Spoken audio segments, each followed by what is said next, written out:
I still hear people saying, I'm looking for a job and I can't find one. And I still hear employers say, I'm looking for employees and I can't find them. That's not to say they're using the site, but like it is still, even though we have provided a connection place, just like the other competitors out there have provided a connection place. We weren't the first to do it by any means, but there is still just this missing piece where people are having a hard time finding one another.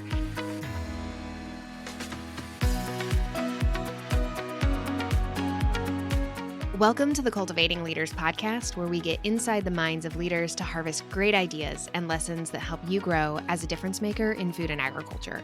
I'm your host and curiosity captain, Nicole. Today, we are honored to welcome Jessie Jarvis, a third-generation rancher, devoted wife and mother, and the visionary founder and CEO of the West. Raised on her family's cattle ranch in Southern Idaho, Jessie cultivated a deep appreciation for the American West from an early age. This passion led her to create Of the West, a premier job platform dedicated to connecting talent and employers with the agriculture and Western industries. Jessie is the host of the acclaimed podcast, Leaders of the West, where she fosters a community of pioneers and innovators striving to shape the future of ag and Western sectors. Jessie, welcome to the pod. What did we miss from your bio? Nothing. I think that was definitely it. And thank you so much for inviting me to be here. I really am honored. Well, we are so glad that you are here. Okay, Southern Idaho. Where's home for you? King Hill. So we are right just about in the middle as you possibly can be between Boise and Twin Falls. So it takes me about an hour to get to Boise and it takes me about 50 minutes to get to Twin Falls. Those are going to be two of the larger cities in Southern Idaho, which is nice because I can hop on the freeway and I'm an hour from a Costco or a Target and I can get right back home and kind of be in the middle of nowhere, which I love. Only people who have lived super rural like that can appreciate what you just said about in an hour, I can be at a Costco. I had to ask about Southern Idaho. So I grew up in Eastern Oregon in a little tiny town called John Day. And so, yeah, we were 3.5 hours from Boise, which would have been like the closest Costco or, big city. Now that you say that, I actually think I did know that about you, but I had forgotten that. Yep. Tiny town in Eastern Oregon. Rural with a capital R is what I always say. I grew up 2.5 hours from the nearest Walmart. So when you're like, yeah, I can an hour to a Costco, there are people, especially in agriculture, who live that far out in the middle of nowhere. Although I will say, so I have a friend, one of my closest friends, and she lives outside of John Day, and she had just shared that she gets grocery delivery from a grocery store that's an hour away. And I was like, wait a minute, why is that not a thing for me? So John Day is very up and coming. Oh, wow. It's apparently expanding since my younger years, for sure. Awesome. Okay, well, Jessie, how about you just start us with a little bit of your leadership journey and how and why you started Of the West? Yeah, absolutely. So as you mentioned in that bio, I grew up on my family's ranching operation in Southern Idaho. I was an only child, and so I was very involved with my parents and with our operation. And when I went to college, I actually didn't want to be involved in agriculture. I wanted to go do something new. I wanted to go the pre-med route. And about 6 weeks into my college career, I was like, wait a minute, I don't think this is for me. I really miss the people of agriculture because I was at a very small liberal arts college. I was the only ranch kid or farm kid there for the most part. And so it just really opened my eyes to basically how the rest of the world thinks and feels and acts, especially about food. And so I switched to a business degree. And then after college, I started working for the Idaho Cattle Association as their communications director. And I spent about 3 years there. And that was an incredible time just because, how often are you able to graduate and be able to land a job like that? And a lot of that came from the fact that I had had a summer internship with the ICA that summer. And so then they asked me at the end of the year if I wanted to stay on. And of course I did. So that was great. And then at that time, that was really kind of my first journey into leadership, if you will. Of course, I was involved in FFA in high school, and I was always, I was the class president and things of that nature. So I definitely had leadership roles. But when you're in high school and when you're in college, they look a lot different than when you are in the career world, if you will. And so, after I was the intern the next summer, I had an intern and I had no idea what to do with an intern. It's a lot different being on the other end of the table. And even then I remember that was the first opportunity that I had had to sit in on job interviews when we had hired a new administrative assistant. And so that was an absolutely wonderful time period when it came to leadership because it really allowed me, and part of that was because we were such a small organization. There were only 2 to 3 of us in the office at any given time that were really full-time employed there. So I had an opportunity, just like when I was on the ranch, to really be like fully immersed in the goings on of the business. So I spent 3 years with ICA, and then I actually moved back home to the ranch because my parents were looking to hire another employee. And I knew that at some point I would probably take our operation over. And so I thought, well, if you're going to hire somebody, you might as well hire me, because just knowing that even though as I said earlier, I was very involved in our operation from, as young as possible to when I was 18, but I also still had to go to school 5 days a week. And so I had never truly spent 365 days working on our operation. And so I did that for a couple of years. And then my husband and I got married, and he came back or he started working on our ranch, I should say. So at that time, we didn't necessarily have enough work for all of us to do. I mean, in our busy seasons, yeah, we still need to hire additional people, but in those off seasons, I kind of felt like I was a little bit too slow, if you will. So I had gotten a remote position with a company called the Boutique Hub, and then that led to owning a Western fashion magazine. And so all of this to say, in my journey, the 10 years after I had graduated, I had a really unique position because I had been somebody who was in college looking for an internship. I had been somebody who was a recent college graduate looking for a job. I had been on the other side of the table when it came to hiring within our small organization. I had also worked trying to find freelancers and contractors, and just knew the stress of, like, I wanted to be able to find people who understood agriculture, but in the early 2000s that was not necessarily a thing. And then when I moved back home, obviously I understood the ranch side of, working in our industry, and we have other employees on our ranch, and I also have this expansive farming and ranching network, and now with Western lifestyle. And so it just put me in a really, really unique place that I do feel like I had this great network. And so I would get calls from people or texts saying, "Hey, I'm looking for a new job. Do you happen to know of somebody who's hiring?" Or, "Hey, Jessie, we're looking for a new employee. Do you know of anybody who's looking for a job?" And you want to help your friends. You want to be a matchmaker, especially when somebody comes to you and asks for help. We all hate to ask for help, but we love to help people. Like, when somebody takes time and they ask you for help because they think you're the best person to put them in touch with somebody or who can answer their problem, like, I really do take that as an honor. So I wanted to help as many people as I could, but I wasn't necessarily tapped into the job world to know, like, the right eligible bachelor for the eligible bachelorette, but if you put it into jobs terms, right? So one week in the beginning of March of 2020, I think that it was either 3 or 4 calls that we had gotten. My husband and I both had gotten in a week about people either looking for a new employee or looking for a job. And at that point, I thought, this is a problem within my network. And again, just being so familiar with all of the ins and outs, I also had a period of time where I was a freelancer there when I worked on it when I first moved home. And so I just knew a little bit of everything. At least I thought I did, right? And I thought, if this is a problem within my own network, I feel like this has to be a problem for our industry on a larger scale. And so I got on Google and I did some searching, and I didn't really find what I thought I needed by any means. So I thought, I feel like that is probably my calling. But I also knew that because our industry is so large and it is just such a great industry, if you're going to do something, you need to really, really go all in. And I didn't necessarily know that that was something that I needed to be doing at the time. We had a 2-year-old. I was pregnant with our daughter. We have a ranch. I had a part-time job as it was, so it's not like we had any shortage of other things going on, but I just could not get that idea out of my head. So from March to June, I really just like sat with the idea. And then finally in June, I sat down with my husband and I was like, I've been thinking about this for a few months now. And I just think like this is something that we need to do. And he is the most supportive person in the world. And so, of course, he said, I think that you're the person who can absolutely take this on and, really bring this to life. And that's how Of the West was born. It's not the first job platform for agriculture, but it is unique as someone who's engaged with the website and the things that you do.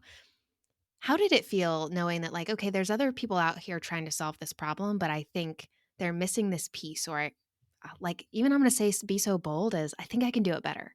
Yeah, and I hate that because even when people like, and I know, yes, there are competitors out there, if you will, but I don't really see them as a competitor, right? I think about like jeans or boots. If Wrangler was the only company in the world that made jeans, do you think that they actually have the production facility to produce denim for every single person in the world? No, they can't. Like we need different companies trying to do the same thing so that we can really meet people where they are. Just like teachers. One of your favorite teachers in high school or in college or a professor is also somebody's least favorite teacher or least favorite professor, or your favorite song on the radio is somebody's least favorite song on the radio. So we all have differences. We all learn differently, and there are things that we really feel called to or feel that we need. And so I really respect the work that those other companies, Ag Careers and Ag Hires are doing out there because if we truly want to see agriculture into the next generation and see it grow in the future, we need all of us. I wanted to take a different approach to it because I think that, of course, there are some things that I want to do differently and I want to do a little bit better or I want to put more of a focus on. But that's not to say that any other platform out there or even, Indeed or LinkedIn or wherever somebody is looking for a job, that's not to say that any of them are doing it wrong. We're just doing it differently. And I am a big believer in a rising tide lifts all ships. And my true passion is in helping strengthen our industry and helping connect people with more jobs. And if somebody is able to get their new job or find their new employee through one of my quote unquote competitors, that still does at the end of the day fulfill that goal of that tells me I need to be working on myself to do it better so they find me, but the ultimate goal is for our industry to continue to grow, and so I really do want to see that happen any way possible. Yeah. Your analogy of, different kinds of jeans really resonates with me because I can go into my closet and of course, I've got different brands of all those jeans. And so whether we are talking fashion or, like where people are hunting for jobs, people like choices. And we need a variety of platforms and a variety of choices. So I'm curious, how did this go from, okay, an idea in Jesse's head to, okay, now we're live on the internet and serving people? Oh, this is such a great question. Okay, so I always kind of liken it to living in a house. I have thankfully been able to live in a house my entire life. So if you were to ask me, Jesse, what are the things that a house needs? I'm going to be able to tell you. Like we need a cement foundation. We're going to need 2x4s. We're going to need sheeting. We're going to need insulation, flooring, electrical work, plumbing, all of these things. If you gave me all of those tools and told me, okay, Jesse, go build a house, I wouldn't have the slightest idea what I was doing. So, yeah, so the same kind of applies to websites, right? I mean, I've been a user of the internet since what, the early 2000s, we'll say. If you were to ask me, Jesse, what does a website need?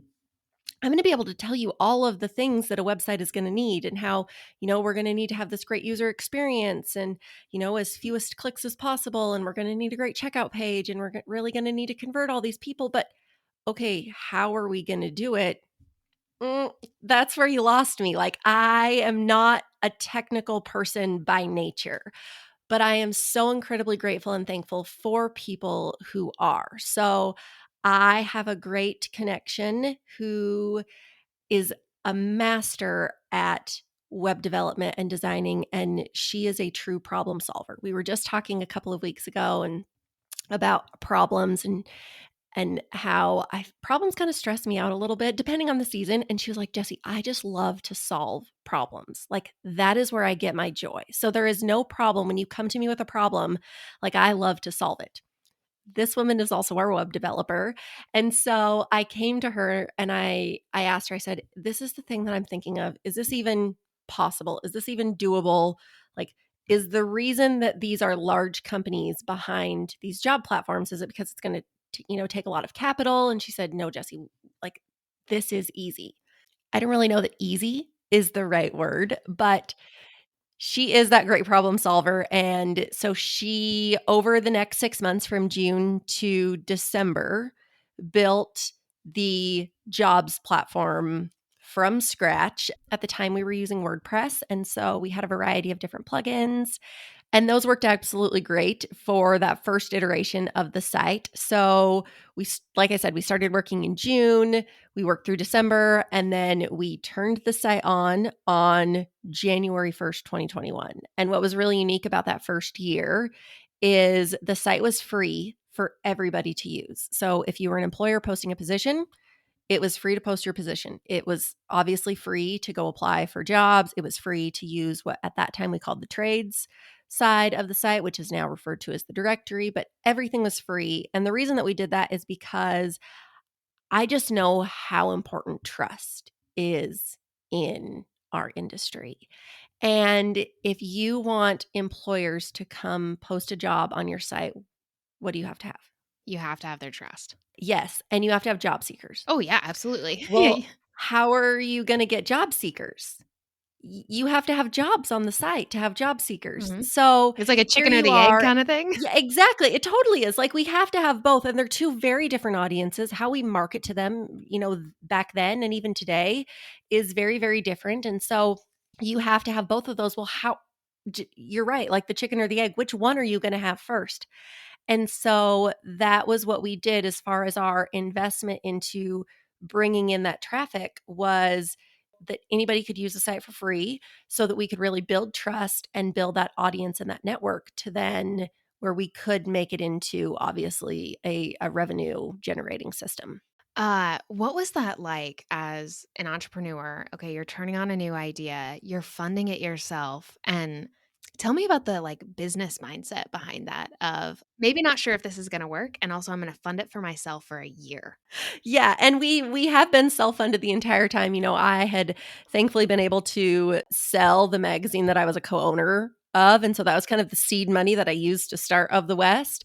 But I maybe left out an important detail, and that was we launched the site January 1, 2021, and then I went and had a baby on February 2nd, 2021. So I was in the phase of our son he was a couple weeks shy of turning 3 years old. We had this brand new baby. We had a brand new business.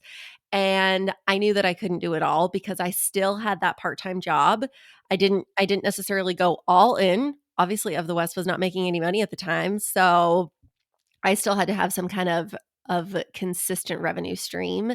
So I did hire somebody. Her name is Sarah Wilson. She is now our director of marketing. She has been there since April of 2021. So a little over 4 years now. And I cannot say enough incredible things about her. She is just the glue that keeps us all together. But yeah, so we had an employee that I was paying. And again, the site is making no money. And so when you ask, is this a good business decision? Maybe, maybe not. But going back, I wouldn't trade it for anything because, again, I am always somebody who is going to play the long game. The short game is absolutely, yes, we need to be, making revenue, but I know that trust is going to trump it all. And if somebody comes to the site and they pay for a bad experience, they're not going to come back. But if they are able to get a good experience and then the next time they go to post a job, okay, well, now we have to pay, but I had such a great experience. I'm happy to hand over my money, if you will. I just knew that, again, in the long term, that was the right decision to make. It's not a decision that I would recommend necessarily. So if somebody's listening and they think that's what they're going to do. I pump the brakes. I don't necessarily know that it's going to work out, but it was the right decision for us.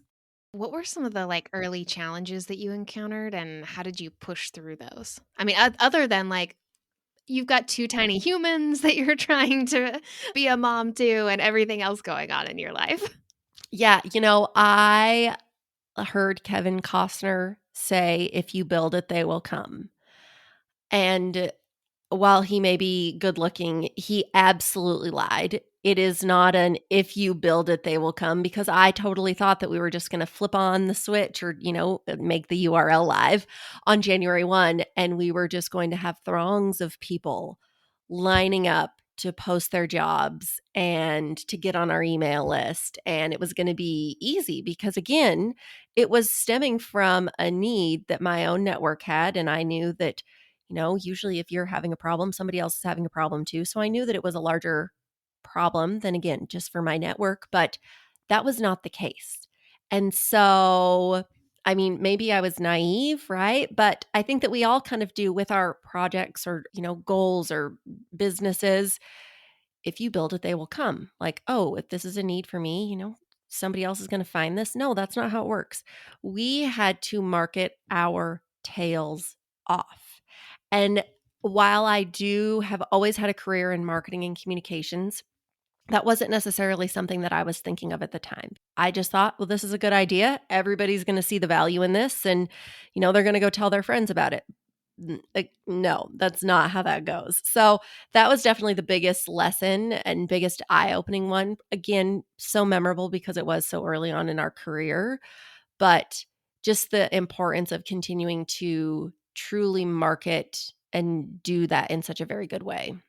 I will be honest, as a marketer, like what you just said spoke to my heart because I'm like, job security. Yep. Everybody thinks like you have a good product and it'll just sell itself, but it doesn't. That's not how it works. No, it doesn't. It doesn't. Oh, okay. But you have grown fairly rapidly in the last few years. So let's talk about the wins, the successes, what you have seen as people have used the platform and started to connect on it. Oh, anytime that somebody, especially in person, when somebody comes up to me and they tell me, I just wanted to tell you thank you. I found my job through Of the West and, I absolutely love where I work. It doesn't matter if it was the very first time that I heard that or if it is the 100th time that somebody tells me that. It still is the coolest feeling because, I mean, for the vast majority of us, we all need to have a job, right? We have to keep the lights on and keep a roof over our head and food on the table. And if we want to take our kids to Disneyland or to a rodeo or NASCAR race, whatever it is that, we want to go do as a family, everything costs money. And so to know that we are able to play a role in somebody finding fulfillment in their career, to know that we are able to play a role in that connection piece to where they can provide for their family and invest in their children's future and keep that roof over their head and go out on a date night and splurge on a fancy steak or whatever it is, like that is not lost on me. That is a very, very big deal. And then on the employer side of it, knowing employees are our greatest asset. So when I think about the farmer or rancher or ag business or whoever it is that is able to hire somebody through our website so that their business is able to continue on and continue to grow and they're bringing new ideas and new brain power and just, that new energy into their business to continue it on, it really is just, I don't even have words for it, to be quite honest. Like, that is such an incredible feeling to know that we have played a part in that.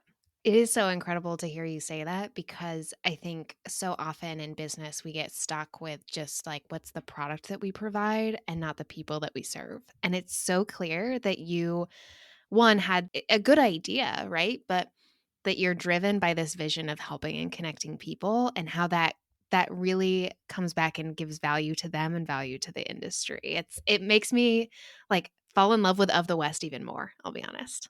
Well, and I think that, in a way, I think we're kind of lucky because, yes, we have a product or we have a service, but it is simply we are providing the connection place. So we don't do any kind of recruiting. We don't do any kind of headhunting. I don't search through any resumes for people. That's not to say that we won't in the future, but right now we are fully self-service to where an employer comes, they pay to post their position, we market that position, and then job seekers find it, and it goes back through the employer for all of the interviewing and all of the hiring process, if you will. And so we are very removed from that.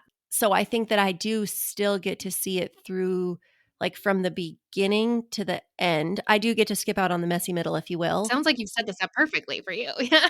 But it is that feeling, like it really is about the people. And jobs are not sexy. They're not fun to talk about, right? We don't, I mean, so I would, that's why I think so highly of Sarah and her work when it comes to marketing what we do, because you have to get really creative to get people engaged with marketing jobs. And that's a part that we kind of want to leave behind. Like when we get on our phones in the evening and want to scroll Instagram, you don't want to listen to resume tips. You want to watch some funny Theo Vaughn or, Dale Brisby video or whatever that is. So I have so much respect for her and the work that she does, because she has done a phenomenal job at, if you will, like making jobs sexy and fun and cool to talk about. But again, I just think that we are in such a lucky place where we are able to really get to connect with people, because like you say, that is the best part of our industry by and large. Absolutely.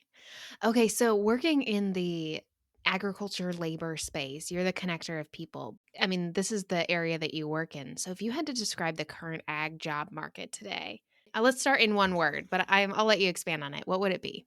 Tricky.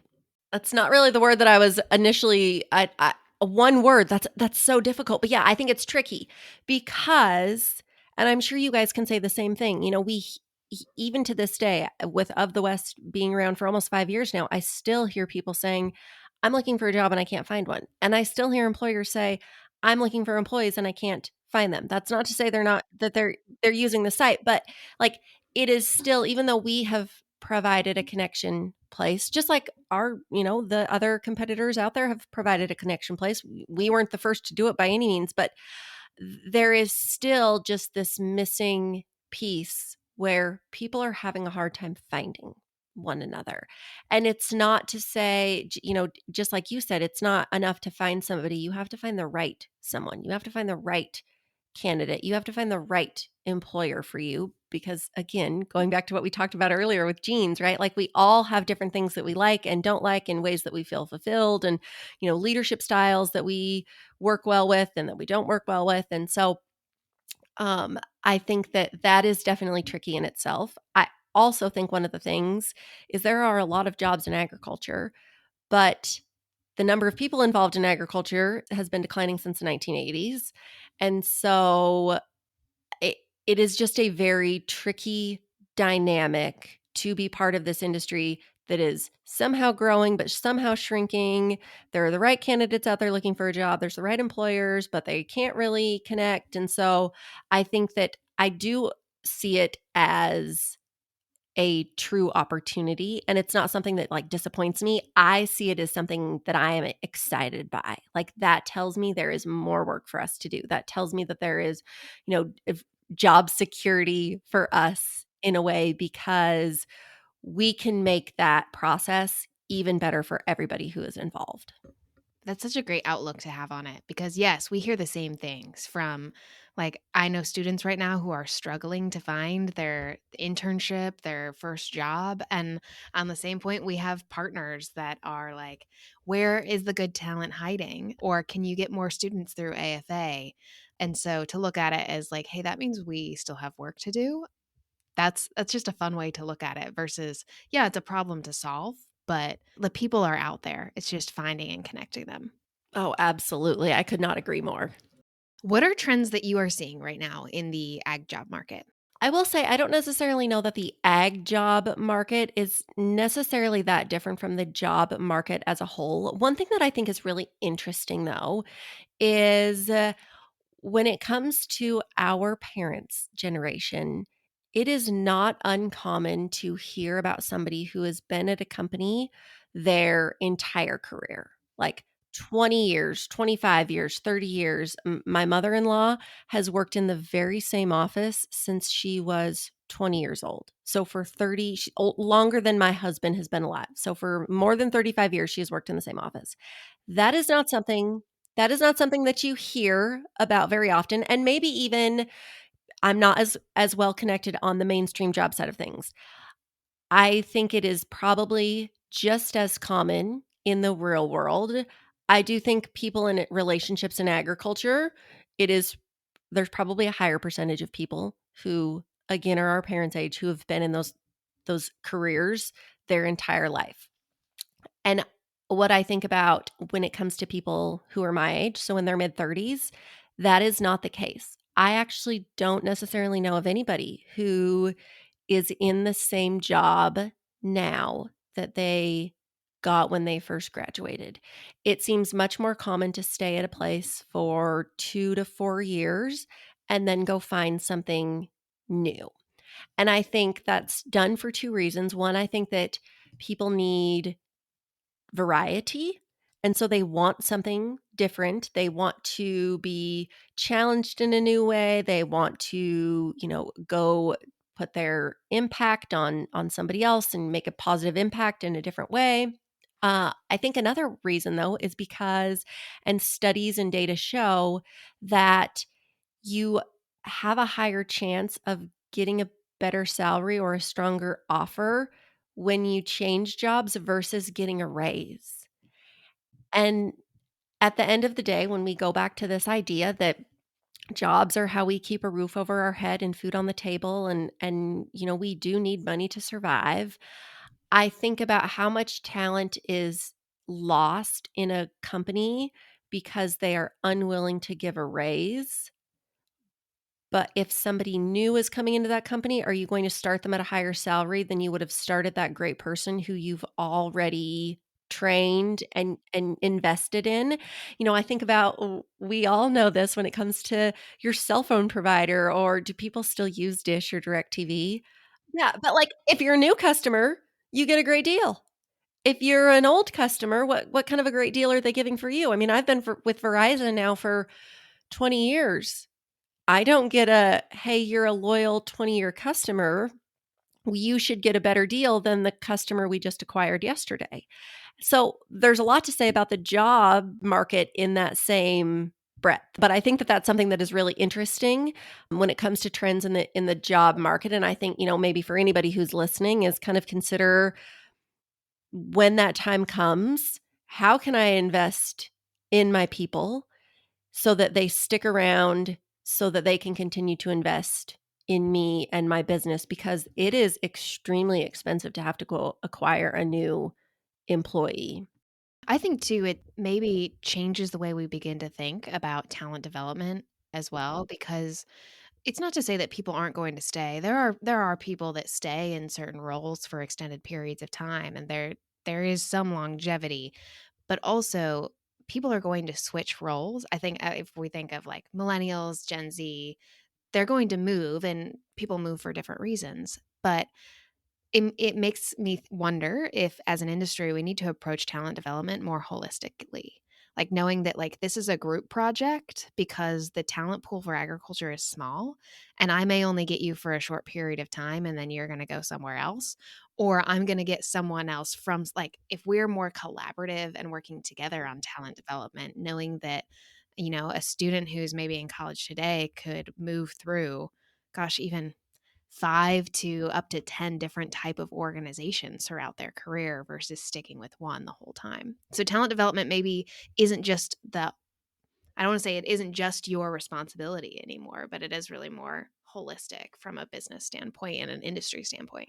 Oh, absolutely. And I don't want to fault anybody who has been a career jumper, because again, if I think about if I am was in my, if I was 55 and I had worked at 6 or 7 different companies and I had those strong networks within the industry, that absolutely makes me an asset to who I'm working for now. So there's definitely pros and cons on either side, and I don't want to fault anybody by any means, but I just think it's a very interesting dynamic and situation that we're in now, because again, if we're doing that comparison of our parents' generation versus the generation today, I think that there's just a lot of interesting thoughts from that.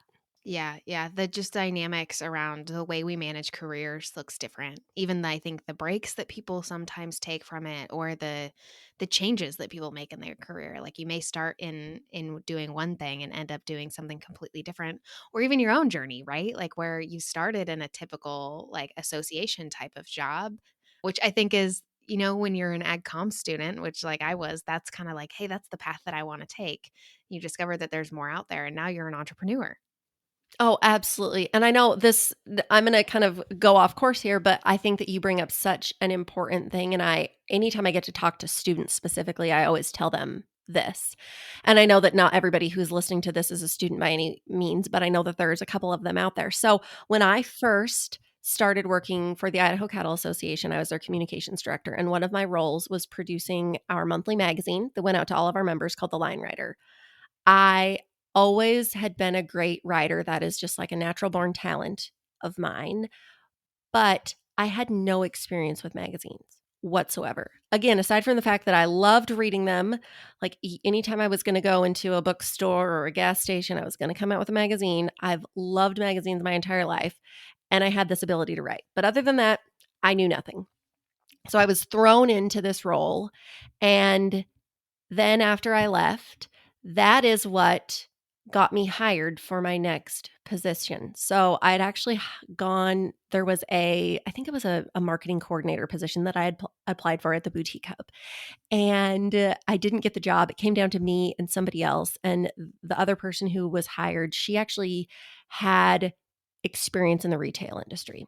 I did not. So she got the job.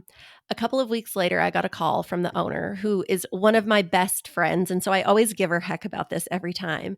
She said, "Hey, I know we didn't hire you for this role, but my friend and I are going to produce a Western fashion magazine. And we know you have magazine experience. Do you want to come work for us?" And I told her, I said, "Yeah, I'll take a couple days and think about it. We'll see." In my head at the time, I knew I was absolutely going to take that role, but I just wanted to make them like sit and stew about it because you didn't hire me. So I'm not just going to like be, desperate energy and say, "Yes, I'll take the job." So I think I waited about a day and then I called her. And then so the first issue of that magazine launched, was produced. It was an absolute hit. And I actually got to buy in as an owner because they needed to change the title of the magazine at the time. And I had a trademark for Western Runway. So I gave them the trademark, the name, and I became an owner of Western Runway. And we produced that magazine for 5 years, I believe, before we sold it. And like I said earlier, what I was able to take from that was the seed money that I was able to have to start Of the West. So who knew that when I was 21 years old, right out of college, knew nothing about magazines, that one single skill is what has like really founded my career in. And so I think, again, I told you this was going to be a very long story, but to summarize all of that, I think that there are so many things that are important that, maybe we're not interested in at the time, but in the future, that could be the skill that sets us up for the next move in our career. Like if I didn't have that magazine experience, if we didn't have that monthly magazine for our members, my life would literally look completely different. Hmm. I think that is such a great story because careers, I often don't look like you plan them to. And I think that's just such a good example of being open to opportunity and what comes your way, because you never know what little like wrinkle in the journey is going to completely put you on a trajectory that's often better than you ever imagined. Oh, I could not agree more. That you nailed it. Mic drop.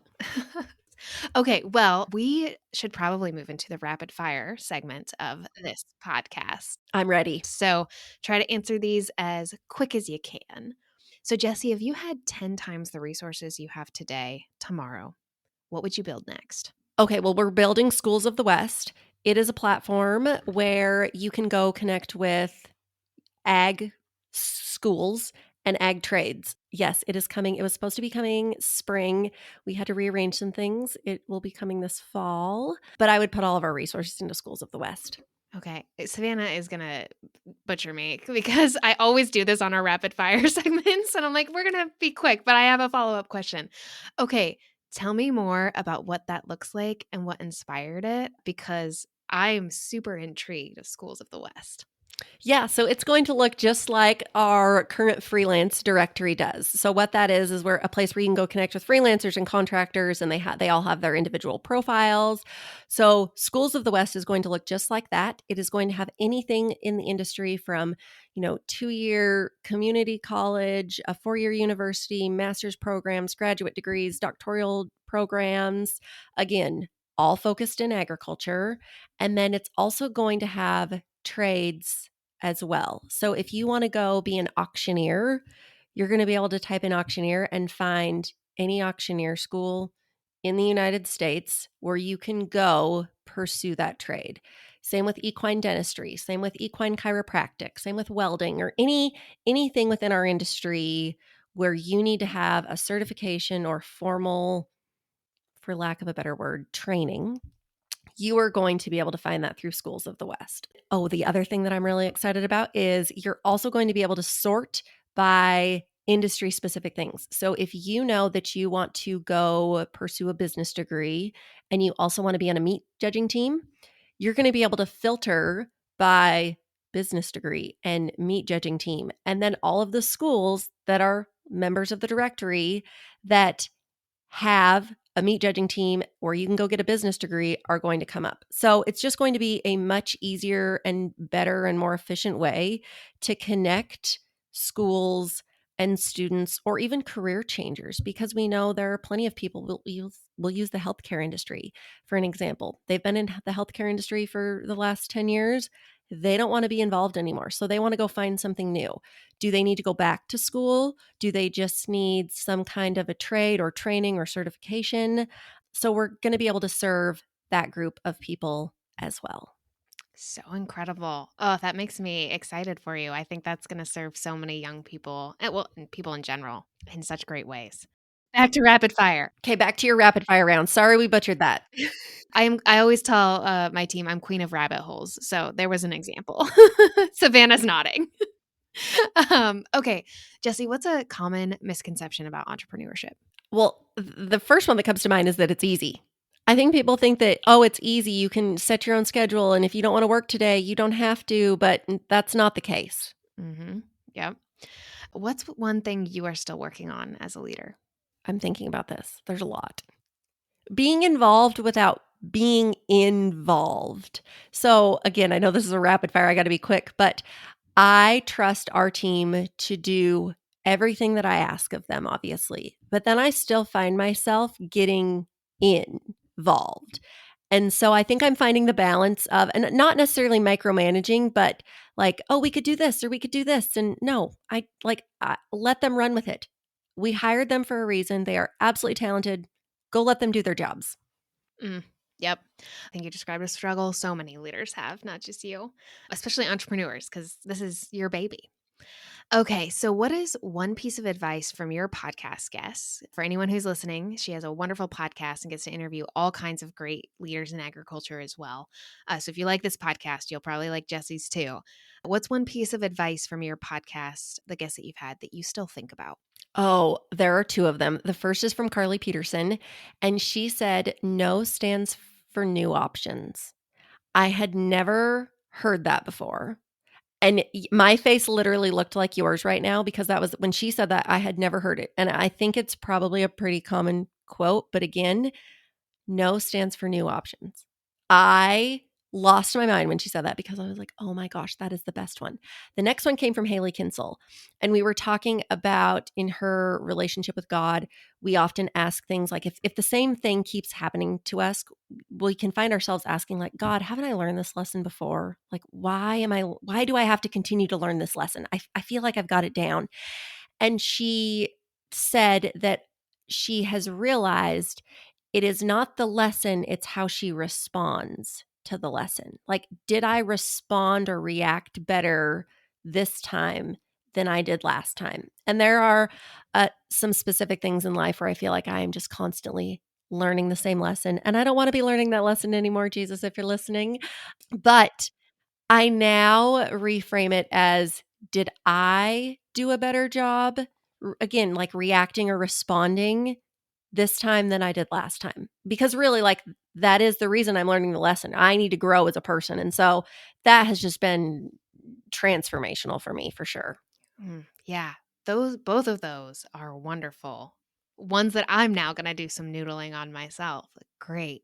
What do you hope that the next generation of ag leaders dares to do differently from, I'm not going to say our generation, but maybe the generation above us? I don't necessarily want to say differently, but I just hope that we continue to keep pursuing innovation. I think that we really have made leaps and bounds. Our industries have truly innovated in the last 30 years.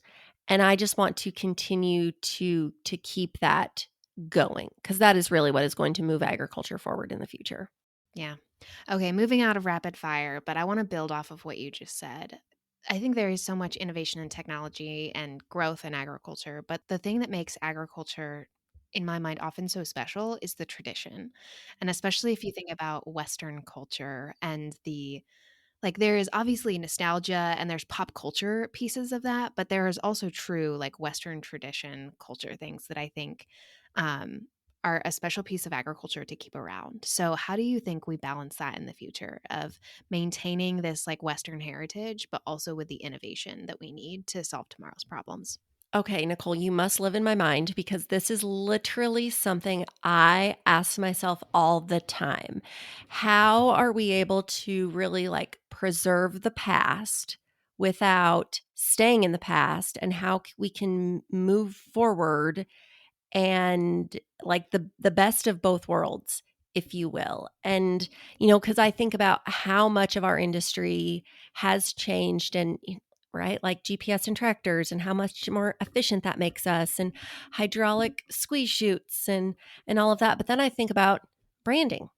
Right? This is something that was invented in it has been around since the 1700s, 1800s, probably even longer than that. But again, for thinking about in America, there is still no better way to identify an animal, and it is something that is still absolutely needed, because I live in an area where cattle theft is still a thing, right? So here we have an idea that has been around hundreds and hundreds of years, and it is still the best way to do something.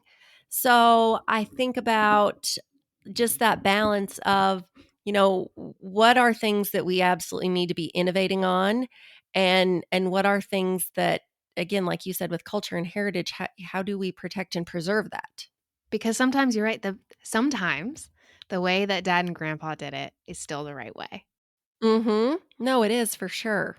Or at least the mindset that they approached it with is the right mindset to approach it with. Yes. Yeah, it's that moving forward, but I think innovation can seem so sexy, but there's also just some really good things I think to hang on to as we grow as an industry. Yeah, I love that. Okay, so Jesse, at AFA, we love hot takes. So bold, unconventional opinions. What is a unconventional or bold thought that you have about leadership or the future of agriculture? Okay, this is probably not bold, maybe unconventional. It's probably gonna make the younger generation mad, and I don't wanna say I don't care, but I absolutely do care. If you're just out of college, you probably don't deserve a remote job. Remote jobs are not a right, they are a privilege. And we see a lot of people who are very early on in their careers, and they're only looking for remote jobs. And I will tell you, I will not hire somebody who has not worked in an office. You learn so much in that experience. I need to know that you can show up on time when the door unlocks at 8 a.m. And I need to know that you can work alongside people who you maybe don't get along with, and you don't get to alienate yourself and lock yourself in a room and work miles and miles from them. You have to work alongside them. And I need to know that you in a boardroom know like when to speak and when not to speak, because again, those are things that are usually learned best in person. And so I just want to encourage people who are probably, I'm going to say in your 20s, you probably are not qualified for your remote position in the sense that you need more development in an office, again, where you can learn side by side with incredible leaders in our industry to make you a better leader. But I think that there is, and we see it all the time, right? Remote jobs get 20 to 1 applications. And I mean, I've had a remote job. I need to have a remote job. So I fully get it. But when you have just graduated college, you need to go work in an office before you get a remote job. And now I'm probably gonna, I mean, yeah, no, I know that I've just made a lot of people mad with that, but I think that there's a lot of value in working alongside people and just that in person. Yeah. There's so many skills that you learn just being up close with people. And that's why we ask hot takes. It's I think as leaders we need to be challenged. And so love that you've shared that. Okay, Jessie, this has been such a fun conversation and I've so enjoyed getting to know you and a little bit more about what you do. I'm sure our listeners have as well. At AFA, we believe in building bridges and connections in many of the ways that Of the West does. So, where can people connect with you and learn more about what you do and your brand? Oh, well, thank you. The feeling is mutual. So you can find Of the West at ofthewest.co. You can find us on Instagram, same handle at ofthewest.co. On Facebook, it is Jobs of the West. And then we're also active on LinkedIn. If you just search Of the West, we'll come right up. Personally, you can find me at Mrs. J Jarv. So that's MRSJJARV. And then I do have a website, jessiejarvis.com. You can also go check out Leaders of the West. You can get it anywhere you get podcasts. We do have an episode with Mark Stewart that launched in either March or April. So that's definitely a good listen for all of your listeners. So because of that AFA connection, that was an incredible episode. So yeah, that's where you can find us. Love it. Go check out Jessie and Of the West on all the places that you can find her. Thank you so much for being with us, Jessie, and we appreciate you joining the Cultivating Leaders podcast. Thanks for listening to the Cultivating Leaders podcast brought to you by Agriculture Future of America. If you've been here before, you know we value feedback as a gift. Please leave us a review and let us know how we're doing.